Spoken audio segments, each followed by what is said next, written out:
I'm Margaret Marsh, and I'm the voting rights organizer for Civic Nebraska, and I cover Greater Nebraska. Today we're going to talk a little bit about the upcoming primary election. So there are a few requirements if you want to vote in the state of Nebraska. First, you must be a U.S. citizen. You must also reside in the state of Nebraska, and you have to be 18 years of age. Now, if you are 17 and you're going to be 18 by the general election on November 3rd, then you can go ahead and register now and you can vote in the primary election. You must also have not been convicted of a felony, or if you do have a felony conviction, you need to have completed your sentence and your probation, be completely off paper for 2 years, and then you can vote. So we do have a 2-year waiting period to restore felons' voting rights in the state of Nebraska. You must also not have been found mentally incompetent. There's a couple ways you can register to vote. I've included a link to TurboVote, and it's a good resource for college students no matter what state you come from, because it will take you to any state's online voter registration and information. So it's not just for people from Nebraska. It's a nonpartisan organization and it does not collect your data. It does allow you to sign up for text message alerts, and those will tell you when like an election is coming up.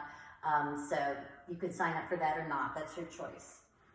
In the state of Nebraska, it will take you to the Secretary of State's online voter registration portal, and I've also included a direct link here to it. It looks like this.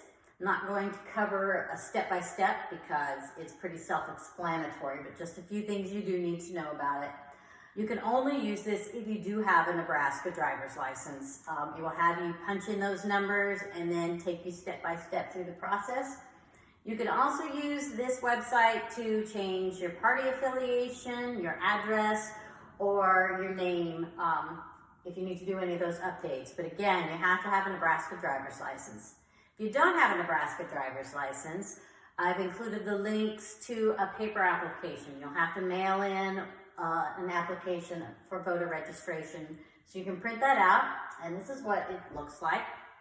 So if you notice over here under your name and your address, it wants either your driver's license number, or you can use the last 4 digits of your social security number.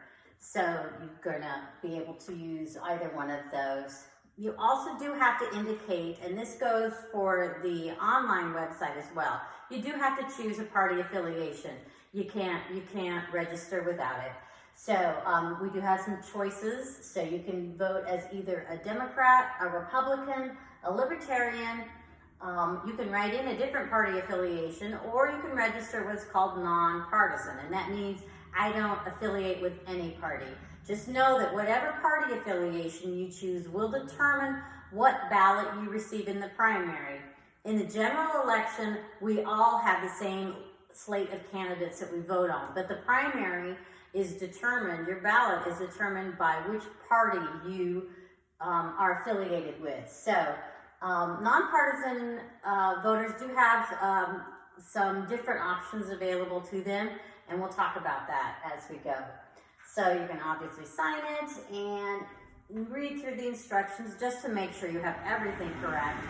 But of a particular note is you do have to have some form of identification included. So a copy of a state-issued ID would work, and student IDs do not qualify as official state IDs, so you can't use that. But you could send in a copy of a bank statement or a utility bill, something that is semi-official that has both your name and your address on it, is also used as a proof of identification. But be sure and include that with you when you mail in your ballot. Now, where do you send it? Well, here's a list of all the county offices in Nebraska. So you're going to select whichever county you live in, and that's the one where you're going to mail in your application. A couple other things to note: if you are sending in your application by mail, it has to be received by the election office by April 28th. So be sure to include 2 or 3 days of time for the post to get there in time. You must also include that identification. Nebraska does not have a voter ID law. You should never be asked for identification at the polls unless you are a first-time voter and you failed to include that in your voter registration. So, as long as you sent that in, you should be good to go. So, keep that in mind. It's very important. No one should ever be asking you for your ID unless you forgot to mail that in. Once you've got that sent off, then you're good to go. You're all registered. So what's going to happen now? You should receive from your county office a postcard 2 or 3 weeks after you have submitted your voter registration, and it will tell you what is your polling location. It will tell you what ward you live in, and then it will have the specific location for election day that you go to. Again, just really emphasizing no voter ID here in Nebraska. So when you're there, they will ask you to confirm your name and address. So you will confirm that that's actually where you live, you will sign it, and then they will give you your ballots and you're ready to vote. Let's talk a little bit more about what's going to be on a primary election ballot. So those primaries, or those parties that we talked about, the Libertarians, the Republicans, and the Democrats, all have their own ballot. So that's going to determine what's on the ballot. So if you have registered as a nonpartisan, you can still vote on some things in those other parties' elections, but you have to specifically request the nonpartisan ballot for that group. So you would say if you want to vote as a nonpartisan Democrat, the Democratic Party of Nebraska allows you to vote for their presidential candidates, their senatorial candidates, and their candidates for House of Representatives. The Republican Party in Nebraska allows nonpartisan voters to vote for their senatorial candidates and their House of Representative candidates, but not the presidential candidate. So, if you don't request those additional ballots and you're nonpartisan, what's it going to look like? Well, here are some examples of a sample ballot. The ballot for the 2020 primary is not available yet, so I believe this is from 2016. But up here close, I can't quite read it. So if you note on here where it says nonpartisan ticket, if you are a nonpartisan voter and you don't request the ballot that comes from the Democrats, the Libertarians, or the Republicans, this is all you're going to get to vote on, is this 1.5 columns. Local offices aren't run by parties, so they appear on everybody's ballot. So we will all have those candidates to vote on, regardless of what our party affiliation is. But if you want to vote in some of those bigger races, more competitive races, request that ballot specifically. There's a good way to avoid the polls altogether. And this year, with the outbreak of COVID-19, we can't emphasize enough how important it is for you to stay safe. So we advocate that you vote by mail. In Nebraska, they call that early voting. Last week, the Secretary of State did announce that they will be sending early voting applications to all registered voters in Nebraska. So we always advocate for this, whether there's a health concern or not. We just think it's great if you can vote at home. And you need to have the early voting application turned in by May 1st. That may change, but as of now, that's the deadline that was set. So what will it look like? Well, you should be receiving this if you're a registered voter. I did include the link, though, as well, if for some reason you don't get this application. This is what it looks like. So you're going to indicate the address that you are registered at. You don't have to have your ballots sent to that same address. So if you're registered in, say, Hall County and you're residing in Buffalo County, if you're living there in Kearney, go ahead and write your Kearney address down there to have your ballots actually mailed to. So you do have to mark some things here. You have to indicate it's the primary election is what we're talking about. There's a couple options on there, but we're just going to disregard those. We're specifically talking about getting them mailed to your home.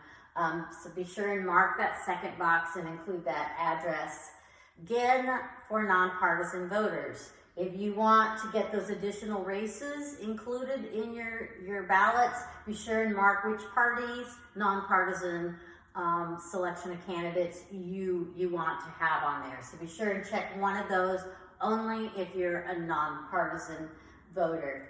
And so you get this all filled out, and there's the list of your county election officials again.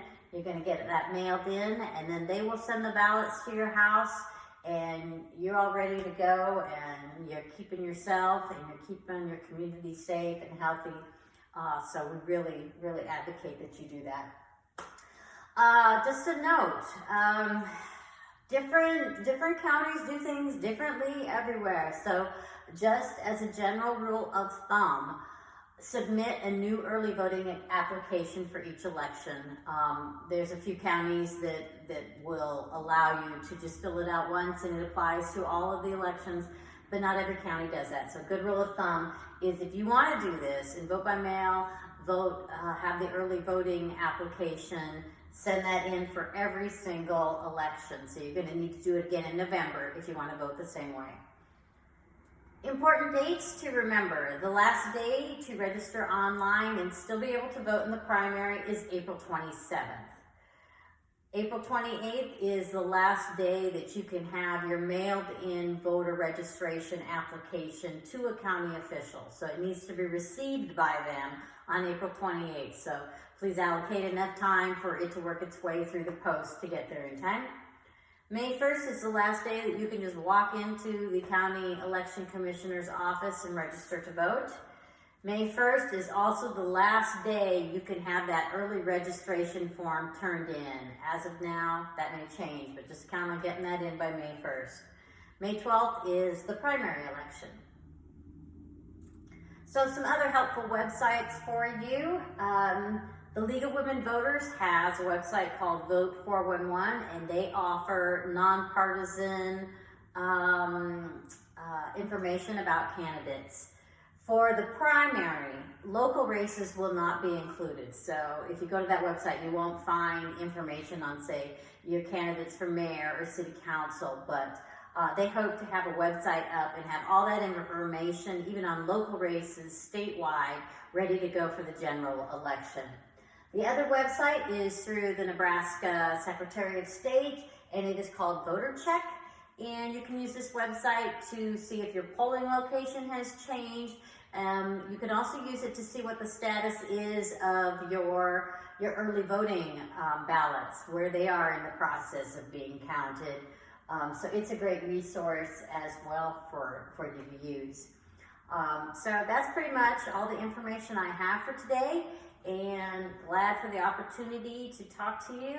Keep yourself safe, help keep our democracy safe, and the best way to do that is to go out there and vote. So I've included my phone number and my email. If you have any questions, please let me know. Be safe out there.